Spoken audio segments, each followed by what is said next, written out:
শিক্ষার্থীদের মাঝে অনেক মাদ্রাসা শিক্ষার্থীরাও হয়েছেন নিহত এবং আহত।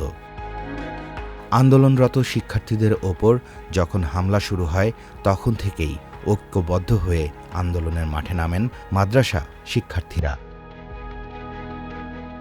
রাজধানীর যাত্রাবাড়ি, শনিরাখড়া, বাড্ডা, বনশ্রী, টঙ্গী উত্তরা, মোহাম্মদপুরসহ আন্দোলনের সকল এলাকায় অসংখ্য মাদ্রাসা শিক্ষার্থীরা ছিলেন আন্দোলনের মাঠে। হামলা হয় তাদের ওপরও, চলে গুলি। কারো জীবন গিয়েছে, কেউ বা হয়েছেন গুরুতর আহত। তারপরও অন্যান্য শিক্ষার্থীদের মতো মাদ্রাসা শিক্ষার্থীরাও আন্দোলনের মাঠ ছাড়েননি। পাবলিক বিশ্ববিদ্যালয় বন্ধের পর আন্দোলনকে এগিয়ে নিতে গুরুত্বপূর্ণ ভূমিকা পালন করেন বেসরকারি বিশ্ববিদ্যালয় আর মাদ্রাসার শিক্ষার্থীরা।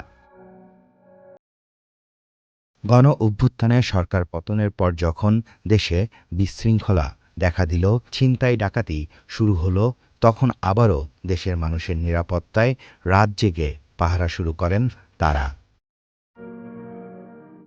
৫ই আগস্টের পর বিভিন্ন মন্দির এবং সংখ্যালঘুদের ওপর হামলা হলে মাদ্রাসা শিক্ষার্থীরা মন্দির এবং সংখ্যালঘুদের বাড়িঘর পাহারাও দেন। গণ অভ্যুত্থানের পর ট্রাফিক পুলিশের কার্যক্রম না থাকায় রাজধানীসহ দেশের বিভিন্ন স্থানে দেখা দেয় সড়কে বিশৃঙ্খলা। অন্যান্য শিক্ষার্থীদের মতো মাদ্রাসা শিক্ষার্থীরাও সড়কে শৃঙ্খলা ফিরিয়ে আনতে কাজ করেন অবিরাম।